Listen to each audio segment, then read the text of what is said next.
Acordul Uniunea Europeană-Mercosur nu este o amenințare pentru agricultura europeană. Aceasta este una dintre declarațiile ambasadorului Braziliei în România, Ricardo Guerra de Araújo, într-un interviu acordat în exclusivitate pentru AgroTV. Excelența sa a prezentat cele mai importante aspecte referitoare la acordul de liber schimb dintre Uniunea Europeană și Mercosur. Acest acord a stârnit o serie de controverse la nivel european în rândul fermierilor. De precizat că postul nostru de televiziune va prezenta în minutele următoare perspectiva acestui stat latino-american legată de Mercosur, fiind singurii ziariști români care am cerut detalii despre acest subiect reprezentanților Braziliei în România. We are present at the Embassy of Brazil in Romania to discuss with His Excellency Ambassador Ricardo Guerra de Araújo about the EU-Mercosur agreement and to also discuss about the bilateral trade between Brazil and Romania. Thank you for accepting our invitation. Bună ziua and welcome to the Brazilian Embassy, and thank you for taking your time to be here today to interview me about this very important free trade agreement between Mercosur and the European Union. Let me start by saying that this FTA, this free trade agreement, was finally signed in December 2024 after 25 years of very complex and tough negotiations between European Union negotiators and Mercosur negotiators. I was lucky enough to be in Brussels in the beginning of the year 2000 and to have participated directly into this bi-regional negotiations from Brussels, where Brazil has a delegation at the European Commission. But as you know, since then, this interregional negotiations or free trade agreement has raised a lot of misunderstandings and misinformation. And maybe that's why I'm here, maybe to clarify today with you some of these misunderstandings and misinformation about this bi-regional agreement. The European Union is the second trade partner of Brazil after China.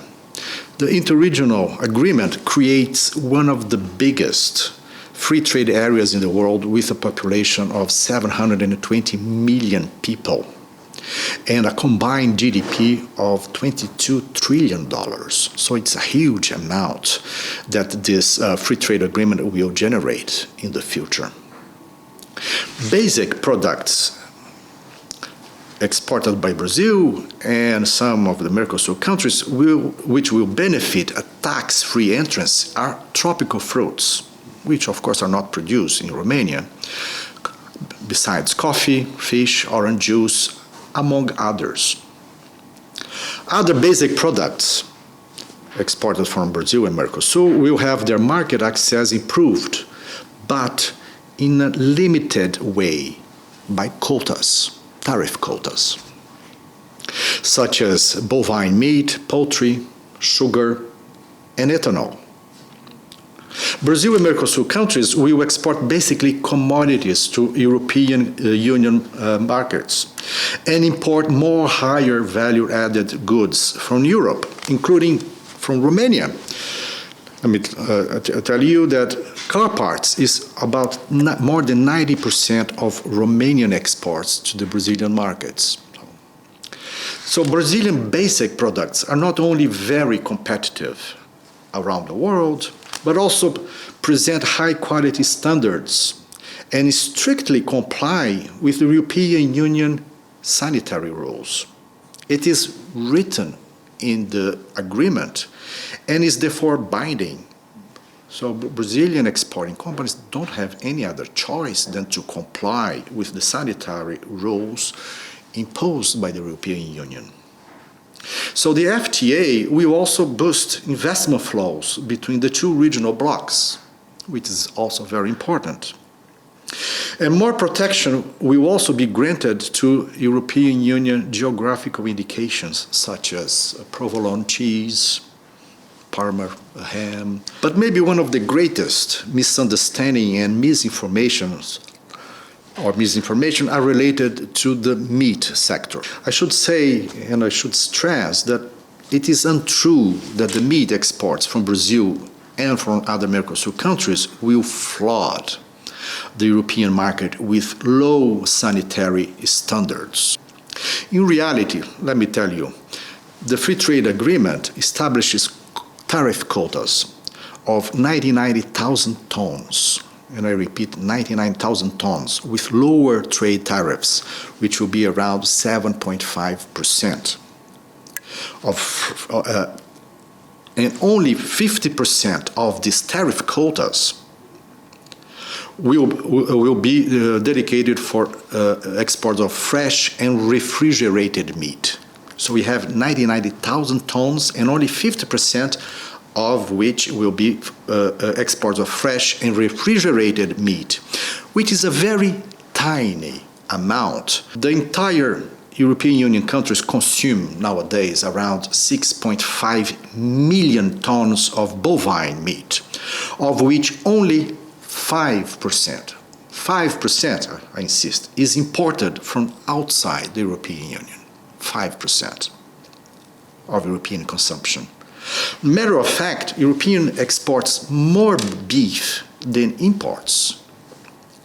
The quota, or the tariff quota, for meat to be exported by Brazil and Mercosur under the FTA corresponds in fact to only 1.5% of total European consumption. 1.5%. When we breaks down these figures, that corresponds to around 200 grams per capita per year. That is a normal steak a year for European. One steak for a year. That's what Mercosur and Brazil are going to export to European market. So the truth is, only a small amount of beef will benefit from a tariff reductions, and there will be no oversupply of this product in the European market. The quota for poultry under the FTA also corresponds to only 1.6% of the European Union total consumption. Again, a very tiny amount, posing no threat to local producers, either Romanians or other European country producers. Brazil meat exports comply with the production and sanitary tough standards required by the European Union, and sometimes I will have to say these standards are hard even to be followed by European and Romanian farmers, because they are very strict sanitary procedures. So in fact, there will be no relaxation of food quality standards, since the European Union control system will stay in place after the implementation of the FTA. Moreover, the bi-regional agreement between Mercosur and European Union will not result in the destruction of the rainforest for new cattle pastures. This is also a misinformation disseminated by the media in general. Instead, it will encourage Mercosur to provide more protection to the rainforests in Brazil. In this context, the Brazilian embassy, which I am the head since 2023, in partnership with the Chamber of Commerce and Industry of Romania and ARICI, the Romanian trade agency, are going to organize this year the second edition of the Romanian-Brazil Business Forum, in order to discuss challenges and opportunities in trade and investment sectors for mutual benefit, including, naturally, the agricultural sector. To give you some figures, the bilateral trade balance between Brazil and Romania Brazil exports roughly to Romania, or exported roughly to Romania in 2024, $160 million. The main products exported by Brazil to the Romanian market are soybean oil cake, coffee, and tobacco. all commodity products, and imported from Romania $400 million, basically car parts that Romanian companies export to Brazil. So Brazil runs, as a matter of fact, a trade deficit with Romania of around $240 million against Brazil. Okay? With regard to the European Union, this bilateral trade is more balanced, turning around $48 billion of exports and imports. Export from Brazil to European Union and imports from European Union to the Brazilian market. In a nutshell, what I would like to say is that Brazil and Mercosur countries respect, of course, all the views in favor or against the interregional free trade agreement, but based on data and facts, but cannot agree with the spread of misinformation regarding Brazilian exports to Romanian market or to European markets. The most visible benefits the FTA will probably bring for European countries are the following: access to important raw materials at lower prices, significant lever for achieving sustainability goals based on the Paris Climate Agreement.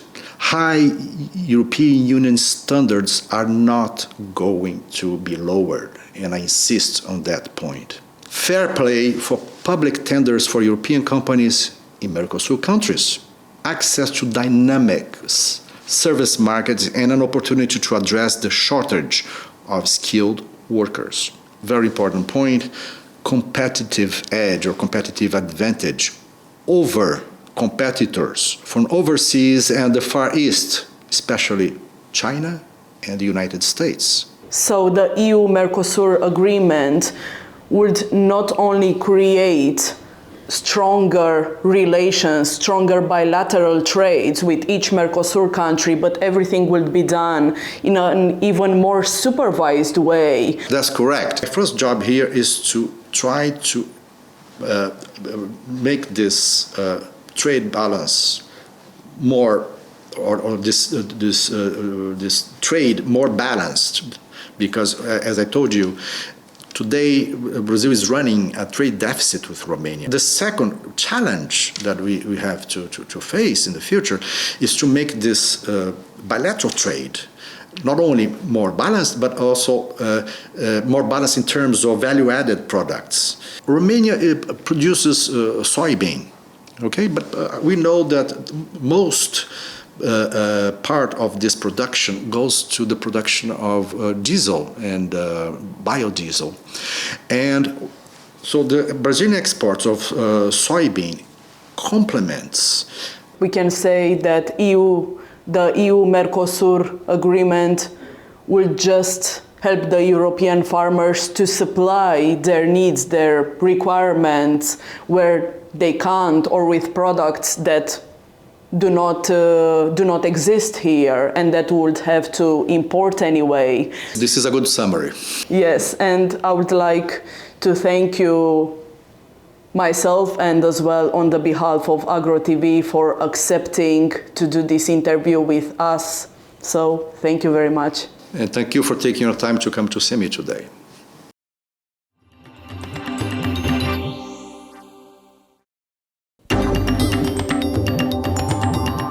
Bine v-am regăsit, sunt Ramona Pandele și vă prezint jurnalul Agro TV.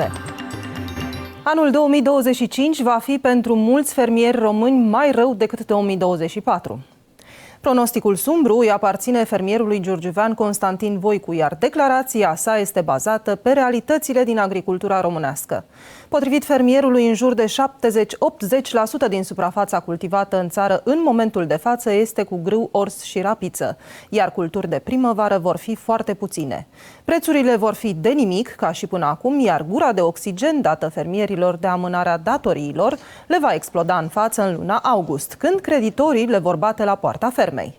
Urmărim mai multe detalii într-un interviu realizat de colegul meu, Ovidiu Ghinea. Cum va fi 2025 din ce vedeți dumneavoastră că se întâmplă pentru cei mai mulți dintre fermieri? Prost. Prost. Prost rău. Prost. Mai rău ca în 2024. Vă spun sincer. La momentul de față, după câte știu, dar o să spună Apia când se vor declara suprafețele, cred că 70-80% este cultivată cu grâu, ori și rapiță. Și culturi de primăvară o să fie foarte puțin. Și o să vină cu un preț, cum ne așteptăm de fiecare dată. De nimic, adică? De nimic, nu mai vreau să mai dau prețuri, că după aia nu este corect. Dar fermierul trebuie să înțeleagă un singur lucru. Dacă a mai tras în cofisă anul ăsta, el nu are cum să-și plătească, să înțeleagă un singur, nu are cum să-și plătească datorile de cel puțin 2 ani de zile. Da? Ce a fost acum gura asta de oxigen pe care ne-a dat-o până acea ordonanță, da? Este o gură de oxigen că nu ne-au luat utilajele și nu ne-au pus penalități. Nu le-au luat încă. Nu le-au luat încă. Da? Dar când se va încheia în august, vor veni frumos cu executorul, ți l-a luat și pa la revedere. Și nu ai cum. Este